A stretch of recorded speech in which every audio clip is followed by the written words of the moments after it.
do que o que a gente vai viver. Irmão, a minha esperança, ela está esvaziada. E se existe algo que eu aprendi com o Evangelho, é que a esperança mora no futuro.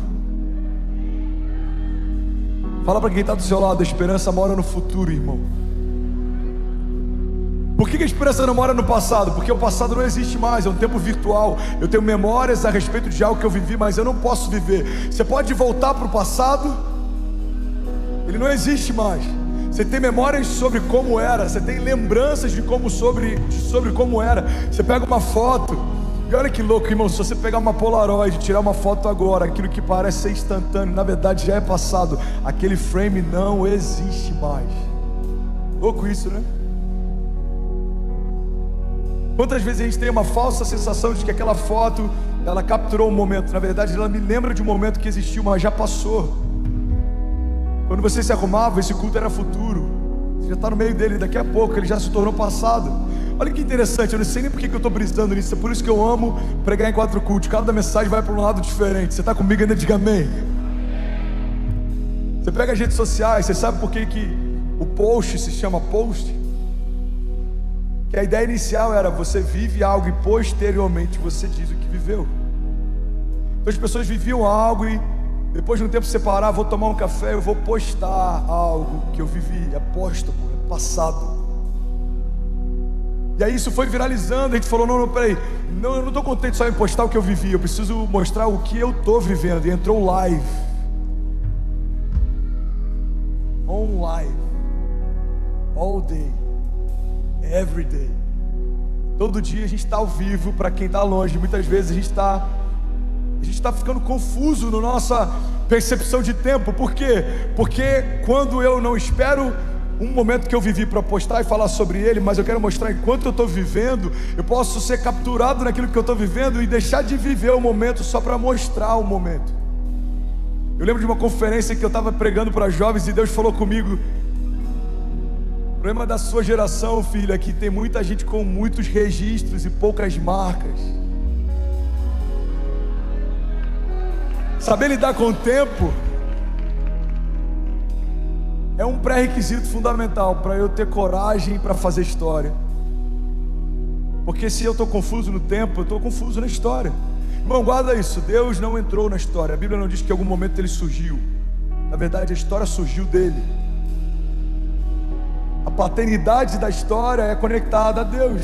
Ele é o Pai da eternidade. Isaías fala sobre isso. E ele será chamado Maravilhoso Conselheiro, Deus Forte, Pai da eternidade e Príncipe da paz. O Deus Criador não entrou na história, a história saiu de dentro dele. Você tem noção que todo o timeline da história não existia antes dele, só foi gerado a partir dele e só é sustentado por ele?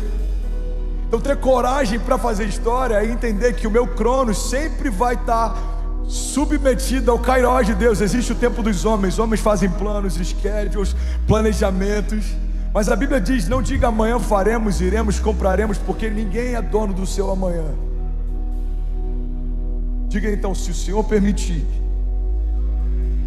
Acabou virando quase que uma figura de linguagem, a gente utiliza sem nem saber o que está falando muitas vezes. Eu não quero trazer culpa para você, porque eu uso muitas vezes assim: cara, se Deus quiser vai dar certo. Mas na verdade, no princípio, no início, esse se Deus quiser é algo muito forte. Se Deus quiser, faremos algo glorioso. João diz que Ele é a videira verdadeira, nós somos os ramos, estamos enxertados nele e fazemos todas as coisas a partir dele, porque sem ele vocês não podem fazer coisa alguma. Se eu entendo que tudo que eu faço é a partir dele, eu preciso entender o tempo dele antes de estabelecer o meu. Porque o que é a minha agenda comparada à agenda dos céus? Deus já estabeleceu tempos e estações, promessas, palavras. Deus já estabeleceu algo que Ele vai liberar em 2022, 2023, 2024. Então quando eu entendo isso, tem muito mais a ver com ouvir os céus para entender o que Deus já vai fazer, do que tentar ficar brigando com Ele no meu secreto para pedir o que eu quero que Ele faça. Está comigo? Diga amém. Então discernir: Pai, qual é o teu projeto para 2022? Aonde eu me encaixo nele? O que você quer fazer em São Paulo, Brasil? Onde é que eu coopero com isso? Jesus, eu quero fazer história com você, mas eu preciso entender o que Deus está fazendo na história. Eu preciso me envolver com os planos de Deus. Irmão, olha para mim. Se você quer entrar para a história de Deus, pastor, eu não quero entrar. Tem uns que falam, cara, eu não tenho essa vaidade. Irmão, Hebreus 11 é a galeria dos heróis da fé. Noé está lá, Abraão está lá, existem vários homens de Deus que estão lá, José está lá. E eu tenho uma convicção: a galeria dos heróis da fé não é uma galeria que fala a respeito do número de homens que Deus chamou. Estou pregando na velocidade 2 do WhatsApp hoje, né? Perdão, eu só tenho mais 15 minutos. Você está recebendo algo de Deus? A galeria dos heróis da fé não reúne a quantidade de homens que Deus chamou. Já falei sobre isso, mas vai ser novo para alguém. A galeria dos heróis da fé fala a respeito da quantidade de homens que corresponderam ao chamado que Deus fez. Poderia ser 10 vezes maior, 100 vezes maior, 1000 vezes maior, ninguém sabe. Como Abraão, que correspondeu e se moveu, talvez outros milhares de Abraãos poderiam ter sido escritos na Bíblia, não como um pai da fé. A paternidade só poderia ter sido dada para um, mas poderiam ter vivido coisas parecidas com o que ele viveu, ou tão gloriosas quanto em outras áreas. Mas a verdade é que a história que os céus contam sobre quem faz história com Deus não está limitada à quantidade de homens que Deus chamou, está limitada à quantidade de homens que corresponderam a esse convite. Existem bilhões de homens na face da terra, mas só alguns milhares deles estão fazendo história com Deus. Já parou para pensar nisso? Desde que o mundo é mundo, essa diferença entre o quanto a gente acessa de Jesus, usufrui de Jesus, está próximo de Jesus, isso sempre foi uma verdade. Quando Jesus estava andando na terra, a Bíblia diz que multidões o seguiam, alguns discípulos o acompanhavam, alguns discípulos escolhidos a dedo estavam sempre próximos, 3 eram íntimos e 1 ouvia as batidas do seu coração. Já parou para pensar aqui? Se pelo que a gente crê na nossa fé cristã, Jesus e o Pai são um, aquele discípulo ouviu as batidas do coração de Deus? Um homem ouviu as batidas do coração de Deus. Pastor, por que você está dizendo isso? Porque outros milhares acompanhavam ele de longe, alguns até de perto. Mas a Bíblia deixa bem clara que estar próximo de Jesus não significa usufruir tudo que ele carrega. Irmão, a Bíblia diz que Jesus parou quando uma mulher tirou virtude dele e ele sentiu que algo diferente tinha acontecido. Filipe, a Bíblia diz que ele está andando e do nada ele para uma multidão e fala: não, peraí, alguém me tocou. Parece até irônico. Os discípulos falam: Jesus, está todo mundo te apertando, tem uma multidão em torno de você. Ele fala: não, alguém me tocou diferente, saiu virtude de mim. Sim, irmão, é possível rodear Jesus e não usufruir de nada que ele carrega. Sim, irmão, é possível caminhar do lado dele e não chamar a atenção dele. É possível estar próximo do avivamento e não virar avivamento, não viver avivamento e não se tornar avivamento. É possível estar perto da glória e não experimentar a glória, e não usufruir da glória, e não passear na glória, e não habitar na glória. Então o que eu quero compartilhar com você nessa noite, provocar você, é que se você quer fazer história com Deus, o primeiro passo que a gente precisa fazer é provocar milagres, caminhar debaixo de um entendimento de que o meu clamor move o sobrenatural, as minhas orações têm poder. A Bíblia diz que se você clamar, Ele te dá resposta. Clama a mim e responder-te-ei e anunciar-te-ei coisas grandes e insondáveis que não sabes.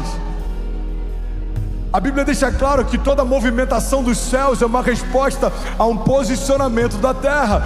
Profetas disseram que haja chuva e choveu. Profetas disseram que caia fogo do céu e caiu. Profetas disseram que se abra o mar e se abriu. Profetas e homens de Deus andaram com Deus em meio a desertos, tempestades, dançaram com Ele no fogo. E o que eu quero lembrar para você é que o Deus que construía caminhos em meio a desertos continua fazendo isso. Deus continua à espera de homens que queiram fazer história com Ele. Usando uma analogia dos tempos de hoje, Ele é o maior investidor anjo que já existiu. A diferença é que os projetos não podem ser só seus, os projetos têm que ser dele. Ele te dá o sonho e a provisão para você continuar sonhando. Cara, isso é muito forte. Ele te faz a promessa e sustenta ela até que se cumpra. A Bíblia chama Ele de autor e consumador da nossa fé. Até a porção de fé que você carrega foi Ele quem deu. A Bíblia diz que Ele dá semente ao que semeia. A gente não é generoso em liberar muito, a gente só está dando algo que ganhou primeiro. É como um filho que teve um pouquinho cheio pelo pai, em algum momento tirou algumas moedas para o pai comprar um sorvete. Você deu o que primeiro recebeu. Já parou para pensar nisso? A tua identidade foi feita por Ele. A Bíblia diz que nos céus teremos um nome que ainda não é revelado. Os céus te chamam de um nome que nem você sabe, porque Deus te nomeou antes dos teus pais te nomearem. Uau! Deus te nomeou antes dos seus pais existirem. Às vezes a gente limita um pouco esse raio de ação de Deus. Cara, eu sinto uma graça tão diferente aqui hoje, amém? Uma das coisas que a gente mais ouve e impacta a gente é: Deus tem promessas para você desde o ventre da sua mãe. Deixa eu aumentar um pouco esse prisma. Deus tem promessas para você antes do ventre da sua mãe existir. Eu nasci em 88, na agenda dos céus. Deus não parou em 87 e falou: bom, vamos lá. Qual são as crianças para esse ano? Qual que é a próxima season? Quem que vai engravidar aí? Miguel, quem que vai engravidar esse ano? Me passa a relação, deixa eu escolher aqui. O que está em falta lá? Cara, está faltando do avivalista. Ah, bota esses 5 aqui. E profeta? Não, profeta até que está bom. Eles estão confusos, mas eles estão indo bem. Não, irmão. Teu chamado antecede a tua existência. No plano geral, no blueprint de um Deus que pariu a eternidade, conhece toda a história. Ele sonhou com você antes de qualquer geração ser estabelecida. A Bíblia diz que Jesus, pela alegria que lhe fora proposta, suportou a vergonha e a dor. Que alegria era essa proposta para Jesus antes da cruz? Era ver você redimido, tua casa restaurada, essa igreja fluindo, a sua família vivendo promessas. Você imagina? Para um Deus que 1000 anos são como um dia são como 1000 anos, poder ver. A gente fala sobre essa experiência de quase morte. Alguém aqui já deve ter tido isso. Eu já tive isso. Comum você ouvir no meio de um acidente ou no meio de um tiroteio, passa um filme na cabeça. Quem já viveu isso? Eu já ouvi alguém falando nisso. Cara, parece que tudo ficou slow motion e passou um filme na minha cabeça. Eu só pensava nos meus filhos, eu só pensava nos meus pais. Eu vivi isso em Las Vegas. 3 meses antes eu estava internado, meu coração quase parando, endocardite bacteriana aguda. Deus me curou, me tirou do hospital. Eu ganho uma viagem, vou para Califórnia, resolvo pegar o carro e ir para Las Vegas. Quando eu chego lá, simplesmente na noite que eu chego, acontece o maior atentado terrorista com arma da história da América. Eu estava lá. Antes de você viajar, é bom perguntar para onde eu estou indo, para ver se o destino não é o mesmo. Eu lembro que naquele dia eu achei que eu pudesse morrer. No hospital eu nunca tive dúvidas, mas naquele dia eu falei: uau, eu acho que eu posso morrer aqui. Tensão, medo, terror. Em momentos como esse passa um filme na nossa cabeça. Eu só vou conjecturar aqui, tá? Imagino que talvez na mente de Jesus, que é o próprio Deus, antes da sua angústia mortal de se entregar numa cruz, imagina ele lembrando da alegria que lhe fora proposta. Qual é a alegria que lhe fora proposta? Não é estar ao lado do Pai, ele já estava. Não é ter a glória, ele já tinha. Não é estar nos céus, ele já estava. Ele abriu mão disso por você. A alegria que fora proposta é o Pai poder ter de volta para si os seus filhos. A Bíblia diz que fomos reconciliados com Deus através do sacrifício físico de Jesus. Então o Pai envia um único filho e fala: filho, vai lá e paga o preço. Irmão, João diz que Deus amou o mundo de tal maneira que Ele deu o seu único filho, para que todo aquele que nele crê não pereça, mas seja salvo. Eu gosto de traduzir para uma linguagem você não vai achar essa Bíblia porque essa versão não existe, mas vai fazer sentido para alguém aqui. Em outras palavras, se a gente for simplificar o que João diz, ele está dizendo que Deus amou você de tal maneira Ele aceitou a ideia de abrir mão de Jesus por um tempo, mas não aceitou a ideia de abrir mão de você para sempre. Isso é redenção. O único Filho de Deus. Não era o primeiro, não era o mais amado. Se for para Jesus, você pode fazer melhor. Jesus está aqui, irmão, eu sinto isso. Meu Deus. A Bíblia não diz, Deus pegou o filho que mais amava, como fez com Abraão. Não. A Bíblia diz que ele pegou o único filho que tinha. Uma mentira que a gente já acabou aceitando como folclore, parte da nossa cultura. Somos todos filhos de Deus. Não é o que a Bíblia diz. A Bíblia diz que somos todos criatura de Deus, criação de Deus. Mas os filhos são aqueles que reconhecem Jesus como Salvador e recebem o espírito de adoção, pelo qual clamamos Abba, Pai. Sabe o que significa Abba, Pai? Paizinho. A Bíblia diz que aqueles que reconhecem Jesus como Salvador recebem o espírito de adoção, pelo qual eles podem chamar Deus de Paizinho. Cara, olha que forte isso. Alguém está recebendo algo de Deus? Você pega a história de Jesus e em todos os evangelhos você vê ele chamando Deus de Pai. Bom, meu Pai que está nos céus, eu só falo o que eu ouvi o meu Pai falar, eu só faço o que eu ouvi o meu Pai fazer. Ele ensina oração: Pai nosso que estás nos céus, santificado seja o teu nome. Mas tem um momento na história que Jesus não chama Deus de Pai. Você sabia disso? Quando Jesus assume o meu pecado e o seu e é colocado na cruz, a Bíblia diz que aquele que não cometeu pecado se fez pecado por nós, para que nós fôssemos feitos justiça de Deus. Irmão, pega isso. Quando Jesus recebeu o meu pecado e o seu, ele se torna pecado. Então, naquela condição de pecado, é o único momento em que Jesus não chama mais Deus de Pai, ele chama Deus de Deus. Ele fala: Deus meu, por que me desamparaste? Irmão, o único Filho de Deus se fez homem para que todo homem pudesse ser feito filho de Deus. Ele abriu mão. Ele era unigênito. E a Bíblia diz que o unigênito morreu para que pudesse ressuscitar como primogênito, primeiro de muitos. Esse entendimento faz com que eu consiga fazer história com Deus. Por quê? Porque não dá para fazer história com Deus sem saber quem Deus é. E não dá para saber quem Deus é se eu não souber quem eu sou também. Toda a história bíblica a gente vê homens que tiveram um novo nível de revelação de si quando tiveram um novo nível de revelação de Deus. Jesus está com os discípulos. Ele fala: quem dizem que eu sou? Aí alguns falam, alguns dizem que você é João Batista, alguns dizem que você é o profeta, que você é Elias, que você... Ele fala: tá, mas vocês, quem vocês dizem que eu sou? Aí Pedro tem uma revelação. Ele fala: você é o Filho de Deus. Você é o Cordeiro de Deus que veio para tirar o pecado do mundo. Pega isso, irmão. Pedro tem uma revelação sobre Jesus.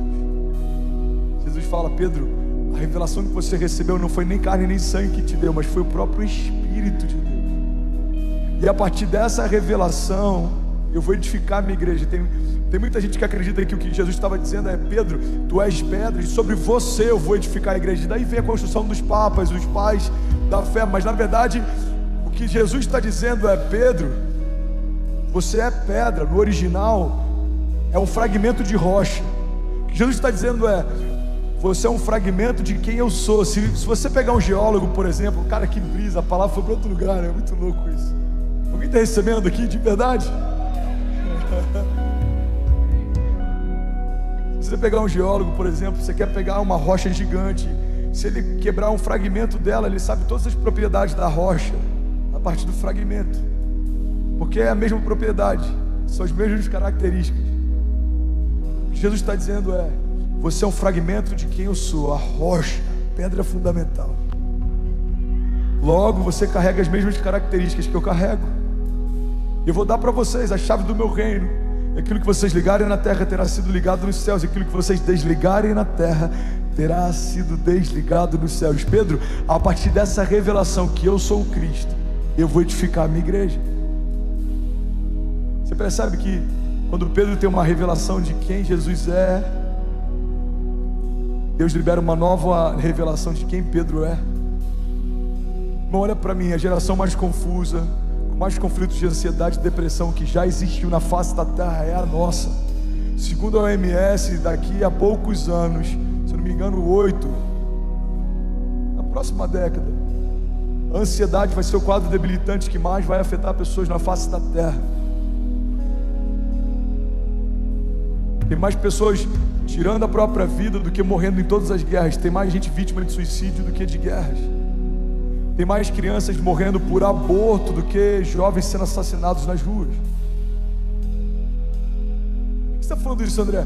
Porque uma geração que não sabe quem é uma geração que não sabe o que carrega. O inferno não está preocupado de você estar numa igreja. Você estar numa igreja não muda a tua história. Você saber quem é muda. Você saber o que você carrega muda. A Bíblia diz, olha para mim, irmão, que o mesmo Espírito que ressuscitou Jesus Cristo dos mortos habita em você. O que eu me sinto fazendo toda vez que eu subo para pregar é agitar essas águas paradas. Talvez alguns aqui nem sabem a fonte que carregam, o poder que carregam, a unção que carregam, e tudo que eu quero fazer é provocar você. Por quê? Porque você não foi chamado para assistir a história, você foi chamado para construir história. Você não foi chamado para assistir avivamento, você foi chamado para se tornar avivamento. Estava conversando sobre isso numa mesa essa semana e um pastor me perguntou: André, você acha que Deus tem avivamentos específicos para um lugar? Eu falei, cara, na antiga aliança a gente vê algumas coisas acontecendo. Tem promessas sobre Israel, sobre Jerusalém, tem várias coisas que Deus estabeleceu para um lugar, mas eu acredito que no que a gente está vivendo, os avivamentos e a promessa de Deus está estabelecida para um povo e para um tempo.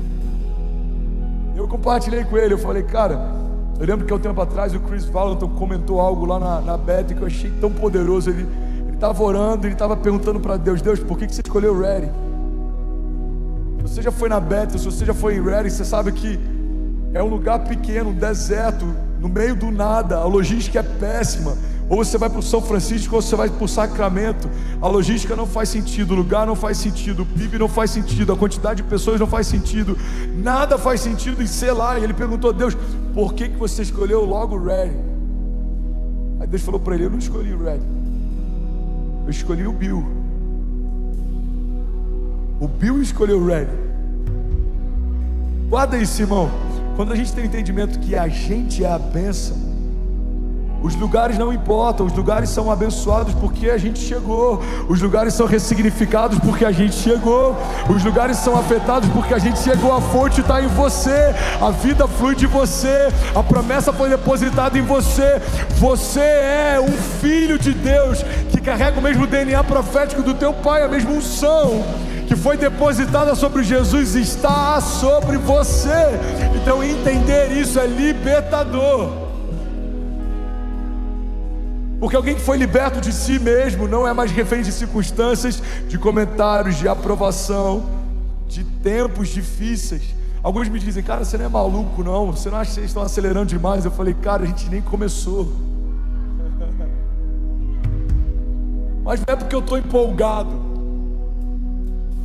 é porque eu sei o que eu vi. A diferença entre o visionário e o maluco é que o maluco desistiu.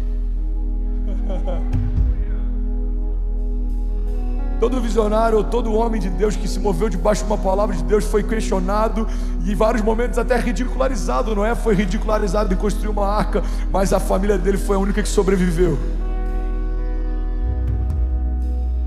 Davi com certeza foi contestado em não ter assassinado Saul quando podia, mas o reinado dele é o único estabelecido para sempre sobre Israel. Pedro abriu mão do seu maior milagre financeiro. Ele acabou de abrir IPO na bolsa, estourou, o pai está estourado. Aí Jesus fala aqui, abre mão de tudo e me segue. Pedro entendeu que esse milagre é pontual, mas o Deus de milagres, Ele não vai deixar de ser quem é. Quantas vezes a gente abre mão de caminhar ao lado de um Deus de milagres porque a gente se prendeu ao último milagre. Quantos me disseram, cara, você não é maluco, sair de Miami, acabou de ganhar green card? Cara, o último milagre não pode ser o meu maior tropeço. O meu último testemunho não pode se tornar o meu maior fracasso. Por quê? Porque tem muita gente que parou no lugar onde estava bom e não quer seguir a nuvem, porque já está satisfeito.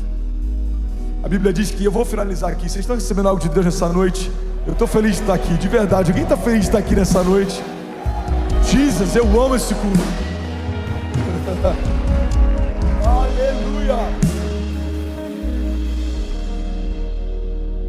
A Bíblia diz que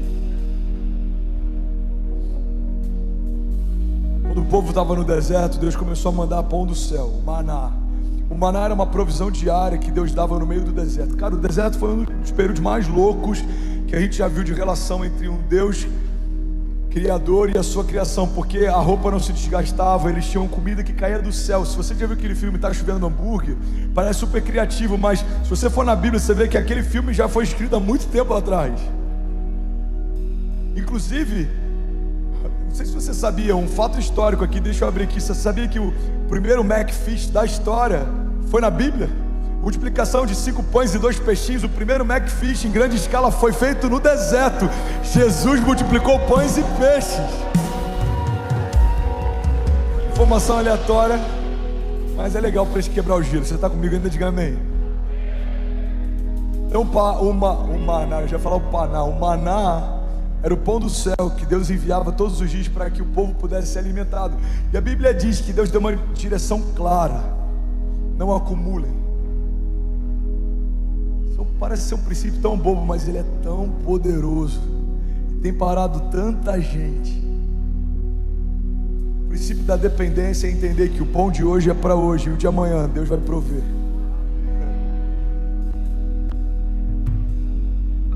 A porção de hoje é para hoje e amanhã Deus vai prover.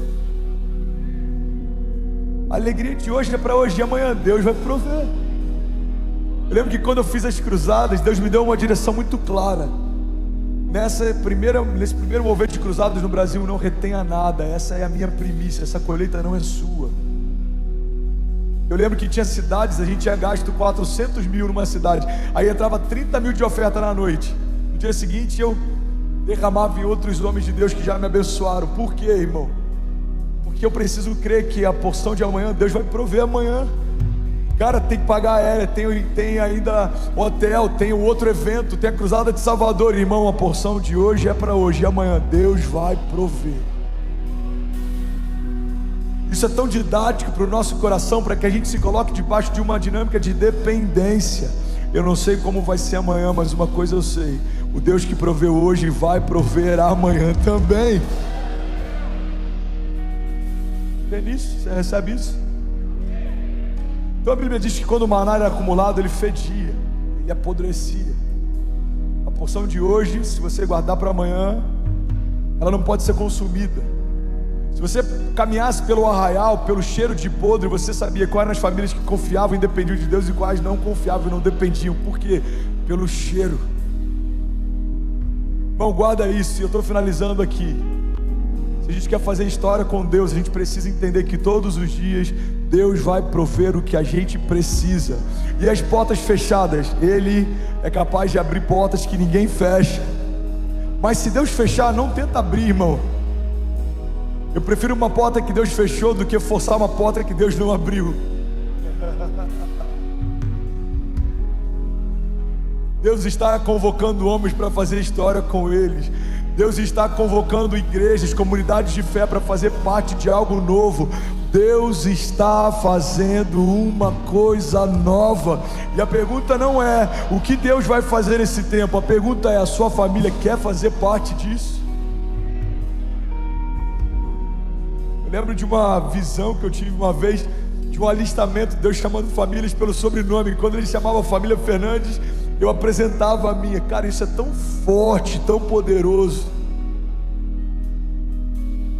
Eu quero poder ouvir isso naquele dia. Servo bom e fiel. Servo bom e fiel. A Bíblia diz que alguns vão se apresentar, e mesmo tendo feito maravilhas no nome dele, ele vai dizer: apartai-vos de mim, porque eu não vos conheço. Para fazer história com Deus, você precisa conhecer Deus, e Deus quer conhecer você. Vou finalizar aqui. A banda pode subir toda, irmão. Guarda isso. Pastor, Deus já me conhece. A Bíblia diz que Ele sabe cada palavra antes de ser formada na minha boca. Ele já escreveu cada um dos meus livros antes de qualquer um deles existir. Pois é, Ele sabe, mas tem uma diferença daquilo que Ele sabe, daquilo que Ele ouve de você. Se não fosse assim, Jesus não teria feito a maior parte das perguntas para as pessoas que cercavam Ele, dizendo: o que queres que eu te faça? Jesus pega um homem com uma mão mirrada e pergunta: o que queres que eu te faça? Jesus vê um homem leproso: o que queres que eu te faça? Ele é deparado com um paralítico: o que queres que eu te faça? Ele vê homens que era óbvio que eles precisavam, mas irmão, guarda isso: o fato de Deus saber o que você precisa é diferente dele ouvir de você o que você precisa. Ele quer ouvir de você, irmão. Tudo que ele sempre quis é relacionamento. Fez o jardim para visitar a criação no jardim, a gente pecou e foi expulso. Ele estabelece um tabernáculo para a glória dele se manifestar no meio do povo. Envia o seu filho, a nova aliança acontece, a redenção redime a criação, fomos restituídos. Neutralidade na fé: ou você crê em milagres ou você não crê. Não há neutralidade na salvação: ou cremos em Jesus como Salvador e recebemos salvação, ou não cremos e nós enfrentaremos o juízo. Não há neutralidade no corpo: ou somos parte do corpo, ou somos uma verruga dele. Não há neutralidade na jornada: ou estamos caminhando com os nossos olhos fixados no autor e consumador da nossa fé, ou estamos olhando para tudo que se levanta ao nosso redor. Não há neutralidade, igreja, na voz profética: ou profetizamos aquilo que está alinhado com os pensamentos de Deus, ou estamos murmurando, reclamando daquilo que Deus ainda não fez para nós. Não há neutralidade na maturidade: ou somos meninos ou somos homens. Não há neutralidade na liderança: ou lideramos um povo para Deus, ou nós estamos sendo pedras de tropeço para eles. Não há neutralidade no pastoreio: as ovelhas ouvem a voz do pastor e seguem, ou não consideram como pastor e por isso não são ovelhas. Não há neutralidade sobre aquilo que Deus estabeleceu como princípio fundamental. Alguém está comigo? Diga amém. Eu nunca vi os olhinhos tão atentos, eu nunca vi um clima tão pesado. Mas eu preciso lembrar alguém aqui, talvez essa mensagem seja para uma pessoa, que não há neutralidade. Na verdade, a neutralidade já é uma escolha, a neutralidade já é um caminho. Você já deve ter ouvido aquela historinha de um cara que está em cima de um muro. De um lado está Jesus e os seus anjos insistindo para que ele venha para esse lado, e do outro lado está Satanás e os seus demônios completamente passivos. E aí num determinado momento ele se vira para Satanás e ele fala: por que você está tão tranquilo? Porque do outro lado Jesus, ele está toda hora insistindo para eu ir para aquele lado e você não está nem aí. Ele falou: é porque você já escolheu um lado, eu sou o dono do muro. Omissão também é uma posição. Um pai que decide se omitir na criação dos filhos, ele escolheu ser um pai omisso. Um marido que decide se omitir para não ter um sacerdócio, ele já é um sacerdote omisso. Um líder que prefere se omitir do que perder pessoas porque precisava alinhá-las, ele já é um líder omisso. Tenho várias características, vários desafios, vários defeitos. O meu staff conhece vários deles e vai conhecer muitos mais ainda. Mas tem uma coisa que eu não tenho dificuldade, é de alinhar algo que eu acredito que está errado. Eu posso até errar de fazer algo que não estava errado, mas eu nunca vou errar em não fazer algo que eu acredito que está errado. Porque essa neutralidade, ela é omissão. A omissão, ela sempre vai me tirar de um lugar de destino e vai me colocar num lugar onde nada acontece. Irmão, olha para mim. Quando você não crê em nada, nada acontece. Quando você não semeia nada, você não vai colher nada. Quando você não se move em direção a lugar nenhum, você não chega em lugar nenhum. O posicionamento, ele gera milagres, mas a ausência dele gera apatia, escassez. Deus deu várias ordens para o povo na antiga aliança: marchem, façam, creiam, andem. E quando o povo fazia, algo acontecia. Moisés está diante de um mar fechado. Deus, e agora? Coloca o cajado. Ele coloca o cajado e o mar se abre. E agora? Agora marchem, não parem. Agora tem sede. Toca a rocha com o cajado, sai água da rocha. Deus, o povo está enjoado de comer pão. Então tá bom, aves dos céus. Toda direção que Deus dá libera o novo de Deus. Mas é possível ouvir o que Deus pediu e não obedecer, e por isso não viver algo novo. Nem todos entraram na terra prometida, mesmo estando diante dela. Por quê? Porque escolheram a neutralidade. E eu prefiro morar perto do que viver dentro. Irmão, olha para mim, tem muita gente que preferiu viver perto da promessa do que viver a promessa. Pastor, quando que eu escolho viver perto da promessa, mas não viver a promessa? Quando você se sacia só em vir nos domingos ouvir que Deus tem promessas, mas você não está vivendo nenhuma delas. Quando você ouve vários profetas, homens de Deus, você já teve sonhos, em vários momentos Deus falou, você tem um chamado, eu quero usar você, e você continua sem ser usado, irmão. Isso é estar perto, mas não ter acesso. Isso é saber que tem uma promessa, mas não usufruir dela. Isso é muito frustrante.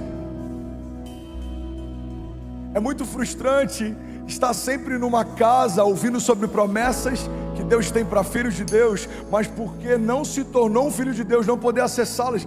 Promessas são para filhos. Vou falar isso de novo.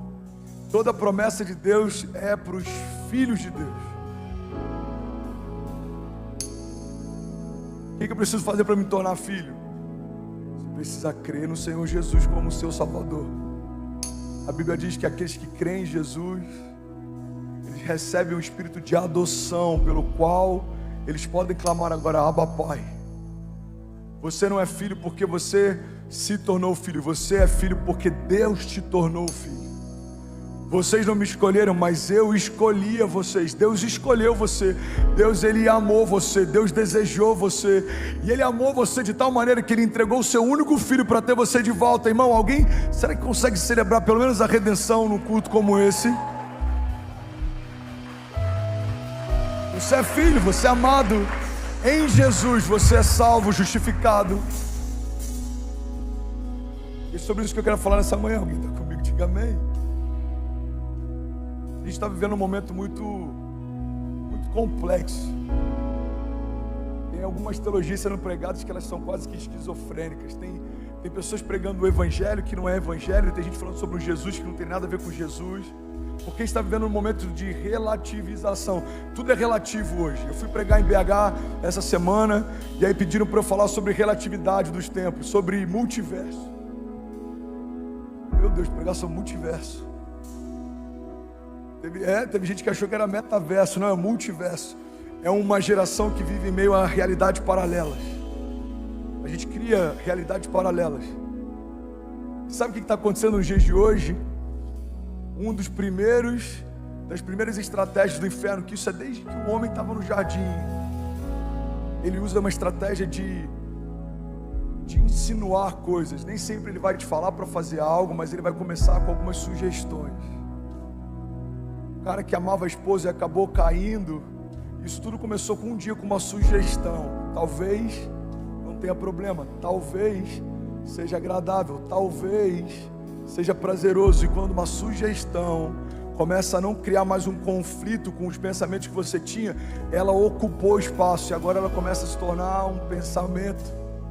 Os pensamentos vão moldando os nossos hábitos vão criando uma cultura, e a cultura vai movendo a gente na direção dela, porque você sempre vai se mover na direção dos seus pensamentos mais fortes. Por isso que a Bíblia diz: transformai-vos pela renovação do vosso entendimento, para que possam experimentar qual é a boa, agradável e perfeita vontade de Deus. O que a Bíblia está dizendo é que fundamentalmente é impossível experimentar a boa, agradável e perfeita vontade de Deus sem que os meus pensamentos sejam transformados. Por quê? Porque da mesma forma que um pensamento alinhado com os céus me leva para Ele, um pensamento desalinhado me rouba dele. Pensamento de escassez, por exemplo. Eu não tenho, sempre falta, os tempos são difíceis, para mim tudo é mais difícil. Isso é um pensamento caído. Porque o pensamento do tipo de Deus é: eu não dependo da geografia, o Senhor é o meu bom pastor, de nada eu terei falta. Deus é fiel para cumprir o que prometeu. Podem 1000 cair ao meu lado, 10.000 à minha direita, e eu não serei atingido. Nenhuma praga chegará à minha casa, o Senhor guardará a entrada dela. É Deus quem vigia a minha casa, porque se não fosse Ele, em vão vigiaria a sentinela. É Deus quem edifica o meu lar, porque se não fosse uma verdade, em vão trabalham aqueles que edificam ela. A mentalidade do tipo de Deus faz a gente ter uma cosmovisão que aponta para Deus. A mentalidade caída faz com que a gente se mova e tenha pensamentos e desejos caídos. Alguém está comigo? Alguém está recebendo algo de Deus? Pensamentos alinhados com os céus liberam a realidade dos céus. Por acaso esse vale de ossos secos pode voltar a viver? É uma pergunta que Deus faz para um profeta. A resposta dele: Senhor, Tu sabes. Então abre a sua boca e profetiza.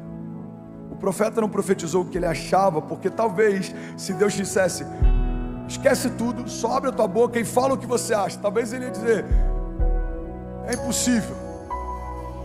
Mas não foi isso que Deus fez. Deus constrói um caminho. O primeiro caminho é consciência. Eu posso. Senhor, Tu pode. Eu sei. Senhor, Tu sabes. Então profetiza. Você percebe que ele profetiza depois de consciência? Tem muita gente que não vive milagres porque não tem consciência do milagre, e por isso nunca fala sobre milagres. Tem gente que só fala sobre problema. Irmão, é impossível você ter uma vida positiva com uma mentalidade negativa. É impossível você viver milagres se você não pensa em milagres. Você precisa pensar em milagres, fundamentar a tua história em milagres. Você precisa escorar a construção dos seus novos níveis em milagres. O que escora o teu próximo nível? Milagres, milagres, milagres, milagres, milagres. Está bem fundamentado? O próximo nível é como alguém que constrói um edifício. Você precisa ter uma boa fundação. O tamanho da sapata, o tamanho das alicerces, ele vai definir a quantidade de carga que você pode suportar. E assim é a jornada da fé. Às vezes a gente gasta pouco tempo com a fundação dos nossos pensamentos, mentalidade, cosmovisão, entendimento, consciência, e queremos viver um chamado glorioso, mas você precisa de caráter para sustentar a unção que vai receber. Você precisa de fundamentos para sustentar a porção que vai receber. Os fundamentos da fé, quanto mais alicerçados, mais carga profética eu posso carregar. Alguém está comigo aqui? Diga amém. Um homem fundamentado em Deus é como alguém que decidiu construir uma casa sobre a rocha, diz a palavra. Vem os ventos fortes, tempestades, vem os dias ruins, porque eles certamente virão, eles sempre vêm, fazem parte da vida real. Mas a diferença é que quem escolheu construir do jeito certo, fundamentado num lugar sólido, o que construiu não se perde. Irmão, olha para mim. Somos parte da geração mais ansiosa que já existiu, e eu faço parte dela. Queremos tudo de forma acelerada, e eu faço parte dessa geração. O único desafio que a gente precisa entender é que no final da jornada, a nossa história não vai ser sobre o quão rápido a gente chegou em alguns lugares, mas é se a gente permaneceu quando chegou lá. Tem muita gente que casou com a mulher dos sonhos, não conseguiu viver o casamento dos sonhos, separou. Tem muita gente que conseguiu conquistar um recurso e quando chegou lá percebeu o vazio de um sucesso sem propósito. Tem muita gente que correu muito rápido para chegar em algum lugar, mas a Bíblia diz que melhor é o final das coisas do que o início delas. É sobre a jornada, é sobre a caminhada, é sobre uma construção contínua. Deus não quer você para um dia, Deus quer você para sempre. Não é um relacionamento abusivo, não é sobre um relacionamento de prazer. Deus não quer ter prazer em você e você ter prazer nele por algum momento. Não, não, não. Deus quer você para sempre. E é complexo pensar nisso numa geração que tudo é relativo. Estou tentando relativizar tudo, estou tentando relativizar o gênero. Irmão, olha para mim. Se existe algo ridículo de ser questionado, é se existe mais de um gênero, quando na verdade o que está no meio das suas pernas já define se você é 50% para cá ou para lá. Pode ser menino ou menina, e é isso, that's it. Pastor, mas pessoas podem ter opções sexuais? Podem. A Bíblia diz, inclusive, que a pior coisa que Deus pode fazer com o homem é entregá-lo aos seus próprios prazeres. Você pode fazer o que você quiser, mas não dá para questionar que você não é quem você é. Macho e fêmea os criou. Só tem 2 gêneros. Você sabe por quê? Porque não há neutralidade nos cromossomos também. Não há cromossomo neutro. Ou você é macho ou você é fêmea. Mas eu faço o que eu quiser com o meu corpo. É verdade, o corpo é seu, faz o que quiser. Mas não dá para questionar um princípio fundamental. Você é macho ou você é fêmea. O que esperar de uma geração que relativiza até o gênero? Pais colocando nomes neutros nos seus filhos para que quando cresçam decidam o sexo. Não. Ele pode decidir o caminho de prazer sexual, mas o sexo já definiu. Antes dele ser gerado no seu ventre, Deus já chamava por um nome. Já existe uma identidade, um desígnio, um propósito, chamado. Alguém está comigo? Diga amém. Os tempos são tão difíceis, tão loucos, que até falar sobre isso já te coloca num lugar perigoso. Falar sobre o óbvio coloca você num lugar perigoso, ou um cancelamento, ou uma perseguição. Mas o que esperar de tempos como esses que a gente está vivendo, e que até o óbvio é relativizado? Se tentam relativizar o gênero, o que te faz acreditar que não vão tentar relativizar a fé, relativizar Deus, relativizar a família? Eu sou de uma época em que na escola tinha o dia dos pais e o dia das mães. Agora é o dia da família em algumas escolas. Não, porque tem crianças que não têm pai, mas alguém exerce a função de pai. E por que não tratarmos a orfandade e os problemas dela ao invés de fingir que ela não existe? Porque ela existe. Em muitos lugares isso é só uma narrativa para relativizar princípios fundamentais. Família é família, homem é homem, mulher é mulher, Deus é Deus, fé é fé. E that's it.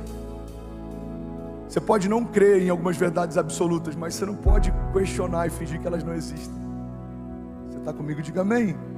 Eu falei sobre isso domingo passado, um desafio que a gente está vivendo lá em casa, que a Zinha me chama, Jean, e fala assim: amor, acesse. Veio com alguns questionamentos, ela está ouvindo algumas musiquinhas na escola, na hora do recreio, coisas que ela nunca ouviu em casa.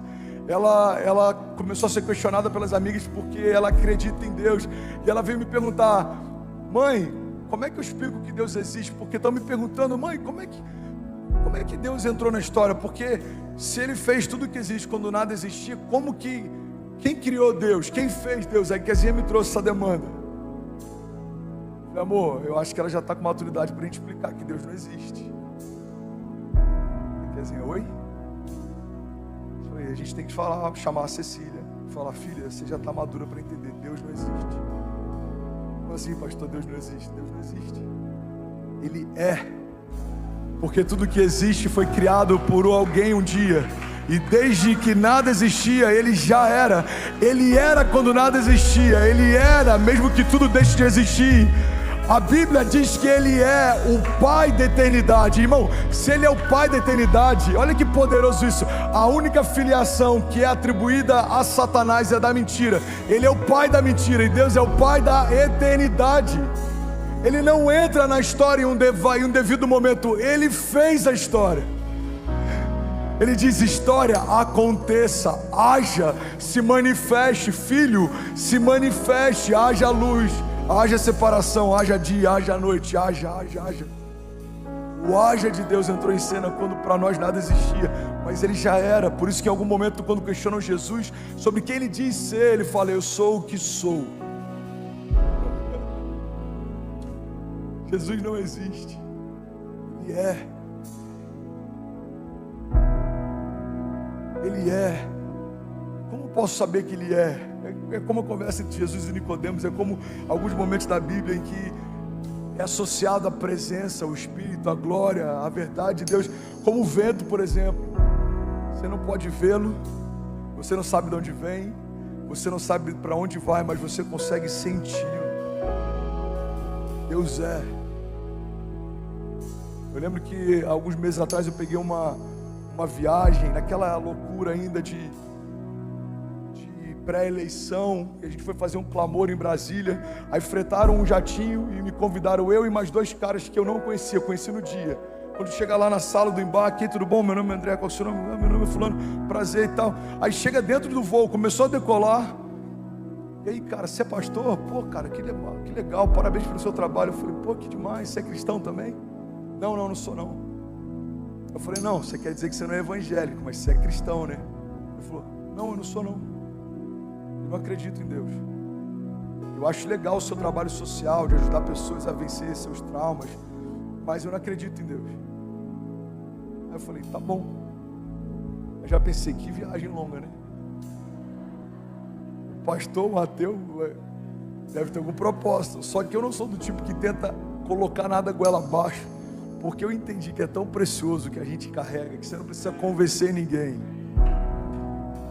É como se você tivesse... Vou fazer uma analogia aqui, bem infantil. Pastor, por que você usa analogias? Cara, Jesus fazia isso, ele sabe o que estava fazendo, amém? Jesus falava com parábolas, ele sabe o que está fazendo.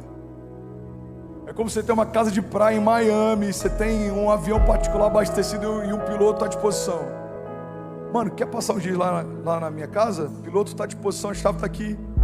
Cara, eu não sei, tá bom. Eu não vou insistir.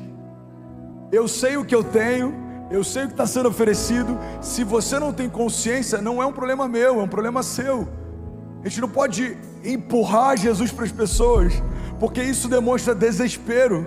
A gente só tem que apresentar Jesus para as pessoas, porque Jesus, quando é bem apresentado, ele é irresistível. Ele é irresistível. No meio da conversa eu percebi que causou um pouco de estranheza da parte dele. Ele não está tentando convertê-lo à força. Ele falou, cara, mas e aí? Você acha loucura eu não acreditar? Eu falei, não, mano, eu respeito. Você tem que ter muita fé para não acreditar. E o que eu falei é verdade, tá? Não é uma frase romantizada, olha para mim. Eu falei para ele, irmão, vamos ser sinceros.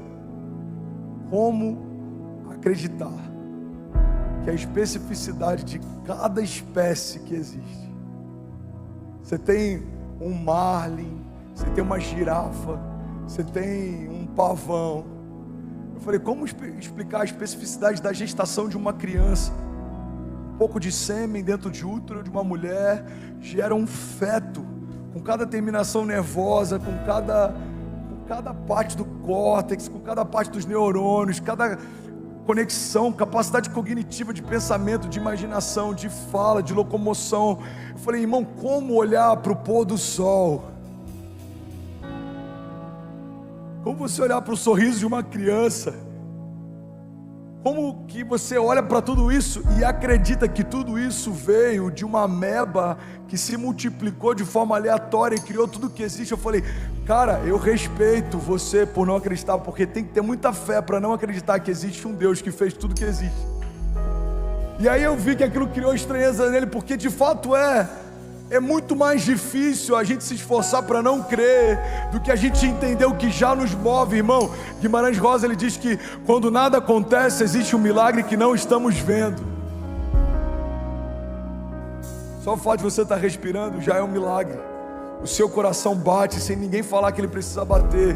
De forma instintiva o seu organismo funciona. E eu estou falando e você nem parou para perceber quantas vezes você respirou durante esses minutos de pregação. Você sabe por que você nem percebe que respira? Porque isso acontece naturalmente. Você está funcionando, o seu corpo funcionando. Você, irmão, existe porque alguém sonhou com você quando nada existia. Alguém está comigo? Diga amém. Vou precisar finalizar, eu não consegui nem entrar na mensagem, mas eu recebi. Alguém recebeu algo de Deus nessa manhã? Eu estou recebendo algo de Deus nessa manhã.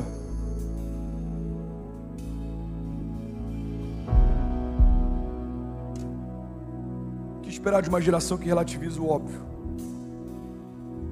Deus é relativo. Não, não é. Deus é Deus, ponto. O gênero é relativo. Não, não é. Desejo sexual, ele é múltiplo, cada um tem o seu. Gênero, macho e fêmea, ponto. Paternidade é relativa, não, não é. Pai biológico é quem gera, O pai de verdade é quem cria. Alguns filhos têm a graça de poder ter os dois. Alguns têm a graça de poder ter um pai que cria. Isso é glorioso. E é isso. Não existe nenhuma conexão mais forte do que a mãe e um filho. Foi gerado dentro dela, alimentado dentro dela. Isso é uma verdade absoluta, ponto. Mas até a relação com os pais tem sido relativizada, irmão. Se existe um mandamento com promessa, é honra o teu pai e a tua mãe, para que sejam acrescentados dias na sua vida na terra. Uma geração que não entende o básico vai enfrentar problemas. Pela primeira vez na história, isso é uma vergonha para a igreja, pela primeira vez na história, o censo brasileiro criou uma nova categoria de religião: evangélicos não praticantes. Você sabia disso? Deixa eu falar aqui um revelamento revelado. Deixa eu falar o óbvio. Se o censo está contando algo, é porque algo existe. Até o censo já entendeu que tem muita gente que se diz algo que não pratica. Só que fundamentalmente, se você não pratica o que diz, você não é. A Bíblia diz: não sejam apenas ouvintes da palavra, mas praticantes dela. Eu era de uma outra religião antes de ter um encontro com Jesus e me converter, e eu dizia com muita naturalidade: não, eu sou tal religião não praticante. Como que você é um filho não praticante? Você é filho ou não é? Como que você é um cristão não praticante? Ou você é um pequeno Cristo ou não é? Como que você é um evangélico não praticante? Ou você se move pelo evangelho ou não se move? Não há espaço para neutralidade nem na nossa confissão de fé. É por isso que confessamos Jesus quando viemos à frente. O próprio Jesus ensinou: aqueles que me confessam diante dos homens, aqueles que me reconhecem diante dos homens, eu também os reconhecerei diante do meu Pai que está nos céus. É como aquele soldado que ele é salvo quando as portas da cadeia se abrem, quando Silas e Paulo estão clamando, e ele está desesperado, ele vai se matar com uma espada. Paulo fala: não faça isso. O que eu preciso fazer então para ser salvo? Crê em Jesus e será salvo tu e a tua casa. A Bíblia fala sobre salvação: entrega os teus caminhos ao Senhor, confia nele, o mais ele fará. E aí, como você fez um passo de fé, você confessou Jesus, aí vem o batismo. O que é o batismo? Uma confirmação, é uma confissão pública de fé. Você está dizendo: eu confesso publicamente, diante de todas as testemunhas, diante dos céus, diante de Deus, diante da minha família, diante dos sacerdotes, que eu morri para o mundo e eu nasci para Cristo. Eu nasci de novo. Então, como ser um evangélico ou um cristão não praticante não faz sentido. Isso é um ateísmo prático. O que é o ateísmo na prática? Tem muito cristão vivendo isso, irmão. É você crer que Deus existe, mas viver como se Ele não existisse. Eu prometo que eu estou falando com muito amor. Eu sei que para alguns aqui isso pode estar entediante. Eu sei que talvez 30% não queira voltar. Mas eu creio que quem estiver recebendo aqui vai para um novo nível de maturidade. E esse novo nível de maturidade vai te levar a um novo nível de santidade. E esse novo nível de santidade vai te levar a novos níveis em Deus. Alguém crê nisso? Diga amém.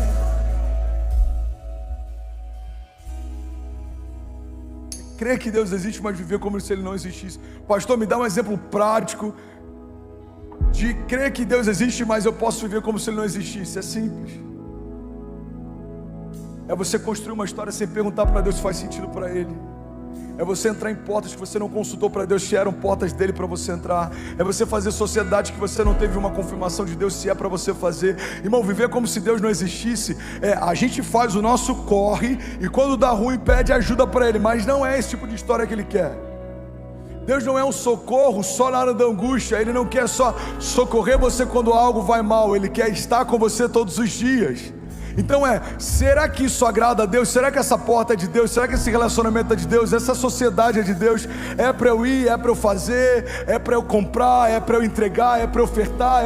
O que você quer que eu faça? Eu estava com amigos essa semana, a gente estava jantando, e eu falei algo que eu vi o olho dele se abrindo. A gente estava conversando e eu falando sobre alguns testemunhos da minha jornada de fé. E eu falei sobre um momento em que Deus me falou para fazer algo, e no meu coração comecei a falar: não, isso não é de Deus, Isso é da minha carne, eu quero aparecer, eu quero dar isso para aparecer. E eu comecei a me questionar, e Deus falando, faça, dê. Não, isso é da minha carne, isso é pensamento meu. E Deus me ensinou um princípio, alguém quer ouvir, diga amém. Deus disse, André, a tua carne nunca vai te inspirar a fazer algo que edifica o teu espírito. Na verdade é a sua carne que está fingindo que é um pensamento dela. Sou eu quem estou falando, faça, dê, entregue. Irmão, guarda isso em nome de Jesus. Uma igreja madura toma decisões pautadas por aquilo que Deus quer. Deus é para fazer, é para entrar. Porque também tem algo, pega isso aqui, irmão. Quando você tem uma convicção em Deus, você se torna imparável. Pode todo mundo falar, não vai acontecer, Deus já te disse, já aconteceu. Pode todo mundo falar, não vai se abrir, Deus já te disse, fui eu quem abri. Pode todo mundo falar, irmão, você vai perder isso aí, Deus já te disse, o que eu te dou é seu, ninguém vai tocar. A porta que eu abro, ninguém fecha, mas também a porta que eu fecho, ninguém abre. Como explicar a convicção de um homem como Moisés? Como explicar a convicção de um homem como Noé? Construiu algo que ele não conhecia para se livrar de um tipo de problema que ele não conhecia. Irmão, como explicar isso? Recebeu uma palavra. Não é fácil, ele fez. Moisés, ande, ele andou. Davi, confia, ele confiou. Guarda isso, irmão, em nome de Jesus. É mais simples do que parece. A gente só tem que desenvolver a habilidade de ouvir os céus. E a gente precisa desenvolver a coragem de se mover quando a gente ouviu. Se Deus disse pare, pare. Se Deus disse faça, faça. Se Deus disse voe, voe. Pastor, mas eu não tenho asas. Não é sobre o que você tem, é sobre o que Ele fala. Lázaro estava morto e quando Jesus disse vem para fora, um ouvido que não funcionava, um homem que não vivia, porque a palavra de Deus chamou ele para a vida, ele voltou a viver. O milagre de Lázaro não é sobre o que Lázaro sentia, era sobre o que Jesus falou. O que você vai viver não é sobre o que você sente, é sobre o que Deus fala. Fé não é sentimento, fé é convicção. Fé não é para quem sente, fé é para quem crê. Tudo é possível ao que crê. Alguém crê nisso? Diga amém. Tudo é possível que crê. João 15 diz, se vocês permanecerem em mim e as minhas palavras permanecerem em vós, me pedirão o que quiserem, lhes será concedido. Se você permanecer em mim, isso é tão forte. Só dá para permanecer algo que já está. Alguém está recebendo algo de Deus? De verdade, vocês estão tão quietinhos. Eu estou me sentindo num seminário aqui. Me incomoda todas as vezes que eu tenho a impressão de que eu estou dando aula. Alguém está recebendo algo de Deus? Algo está sendo alinhado no teu coração? Olha que princípio. Se vocês permanecerem em mim, outra revelação revelada, só dá para permanecer algo que está. E se as minhas palavras permanecerem em vós, pedirão o que quiserem, lhe será concedido. O problema é que às vezes a gente ouve que Deus vai nos dar tudo o que a gente quer e vai ser concedido, mas a gente não cumpre o primeiro princípio que libera essa promessa. Se você permanecer em mim e a minha palavra permanecer em você. Uma igreja madura procura isso porque sabe que isso libera isso, mas uma igreja imatura persegue isso porque só ouviu essa parte da história. Por que o Senhor diz? Busque em primeiro lugar o meu reino e a minha justiça, e essas coisas vos serão acrescentadas. A geração do acréscimo vive perseguindo algo que Deus já disse que daria pela presença. Você precisa perseguir a presença te dá acesso a tudo que você precisa. A presença libera cura, a presença libera o milagre, a presença libera maturidade, a presença libera acesso, a presença libera identidade, a presença libera promessas, a presença libera novos níveis de unção, a presença, ela despedaça o jugo, a presença te dá a sabedoria dos céus, a presença te dá acesso à riqueza do tipo de Deus, a presença te dá acesso à paz que excede todo entendimento, como o Senhor diz, a paz que eu vos dou, eu não dou como o mundo dá. A presença é tudo que você precisa. Alguém crê nisso? Diga amém. A presença, irmão. Eu já preguei sobre isso aqui. A consciência da presença é como uma porta automática de um shopping. Quantos aqui já foram no shopping que tem uma porta automática? Levanta a mão. Vai ter em breve no nosso lounge, inclusive. Eu tenho sonhado com isso. Pelo menos a gente vai poder manter ele refrigerado. Você vai entrar, a porta se abre. Depois que você entrou, ela se fecha e vai ficar todo mundo fresquinho ali no ar-condicionado. Amém, gente? Glória a Deus. Amém. 6 pessoas felizes com ar-condicionado com a porta automática. Já foi num shopping com porta automática? Sim ou não? O que acontece quando você se aproxima? Não, gente, espera aí, isso aqui é muito forte. Se fosse o Vitor Hugo aqui, ele ia falar: o que acontece? Tô tudo arrepiado, abre, todo mundo que terabassura e barabassura. Às vezes eu falo, Deus, eu queria ser profeta. Parece que é mais fácil. Aí eu vejo como é que é o desafio dos profetas. Eu falo: não, tá bom ser pastor. Profetas, irmão, não é fácil não. Você está comigo? Diga amém. Vamos lá, de novo. Sei que é difícil, mas a gente vai chegar lá. O que acontece quando você se aproxima de uma porta automática? Ela se abre. E por que ela se abre? Porque ela percebeu E é assim a nossa jornada de fé. As portas que vão se abrir não vão ser pela sua força, nem pelo seu toque. Vai ser pela presença que você carrega. Você vai se aproximar e elas vão se abrir. Você vai se aproximar e elas vão se abrir. Você vai se aproximar e elas vão se abrir. Agora pega isso. Você sabe qual que é o desafio de romper o ano das portas abertas? Se você quer ver mais portas se abrindo do que você jamais viu na sua vida, você precisa carregar mais presença do que você jamais carregou na sua história. Mais presença, mais acesso. Mais presença, mais milagres. Mais presença, mais mover. Alguém crê nisso? Diga amém. Você pode glorificar Jesus no seu lugar. Você pode celebrar Jesus. Aleluia. Vamos, igreja. Se for para Ele, você pode fazer melhor. Aleluia. Aleluia.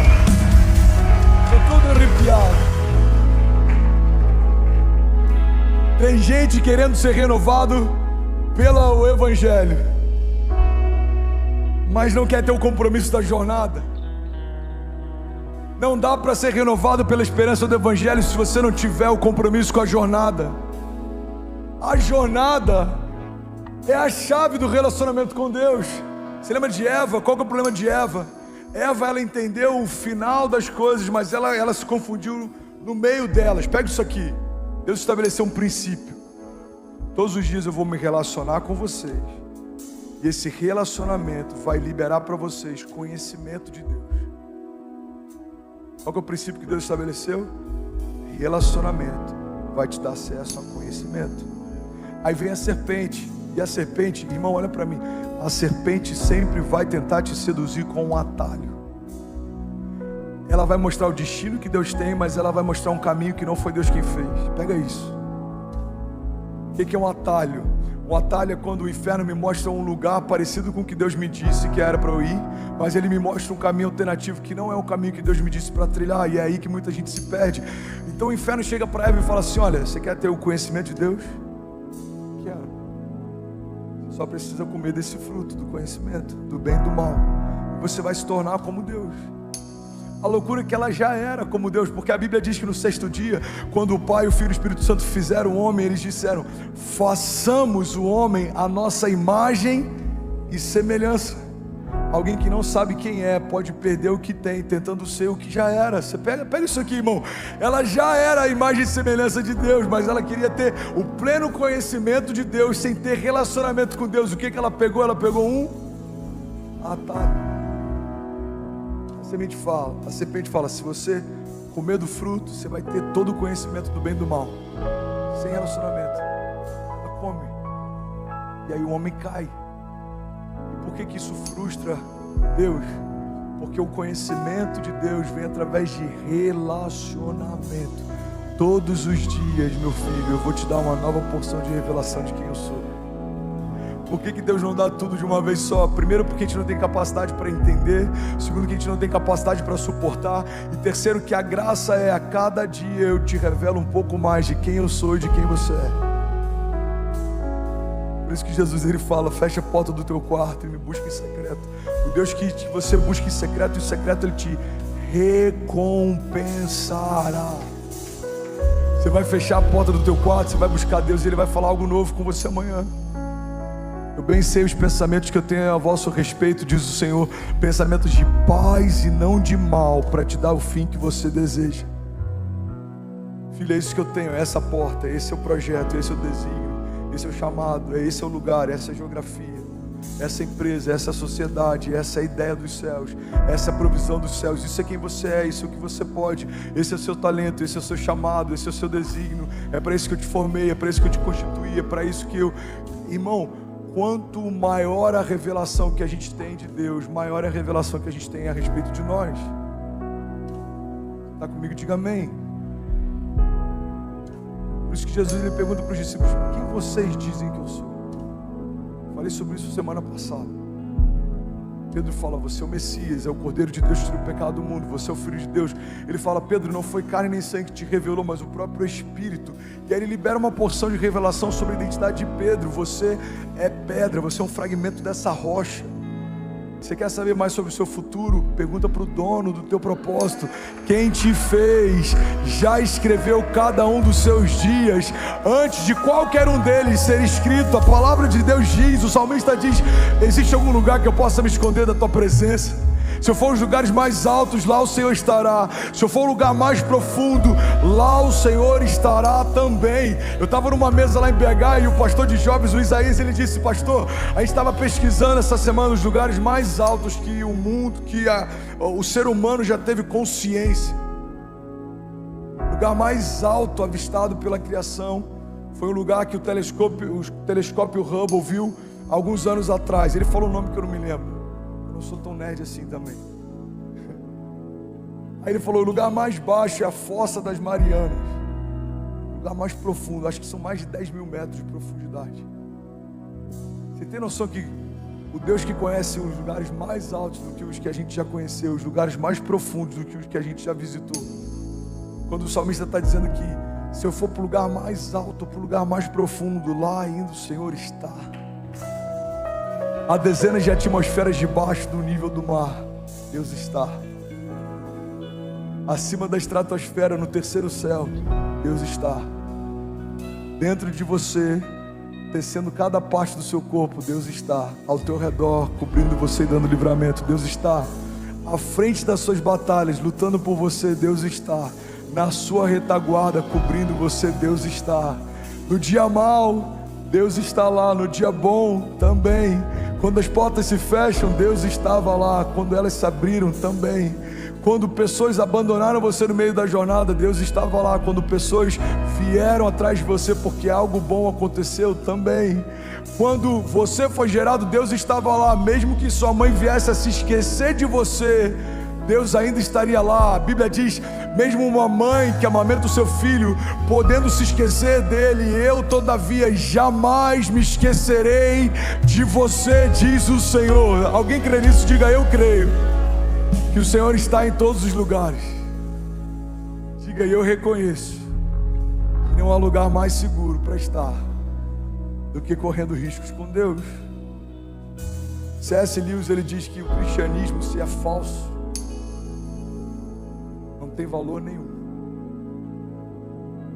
Se é verdadeiro, é de extrema importância.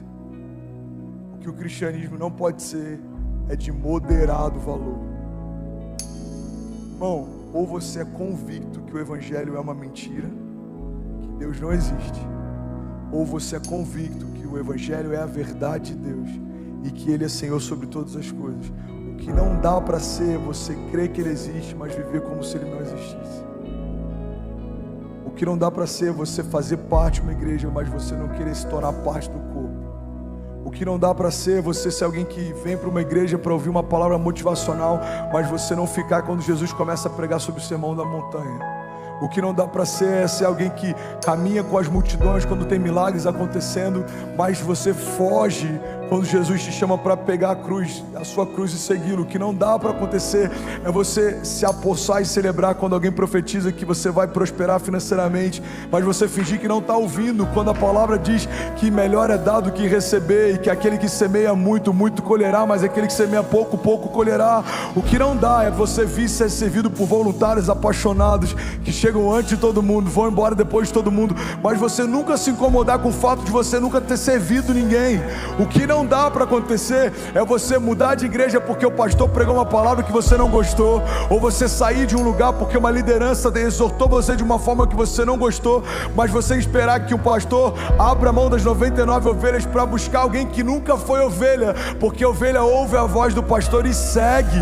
O que não dá é para a gente cobrar de Deus algo como se Ele fosse alguém que tem a obrigação de nos dar presente, e não entender que na verdade tudo que a gente precisa, o nome de Jesus já carrega. O que não dá é pra gente ser sensorial e achar que num culto em que a gente não sentiu um arrepio, Deus não fez, ou o louvor não estava tão bom, ou a palavra não foi tão boa. A gente tem que ir para um lugar em que não é mais sobre o que eu sinto, é sobre o que Deus fala.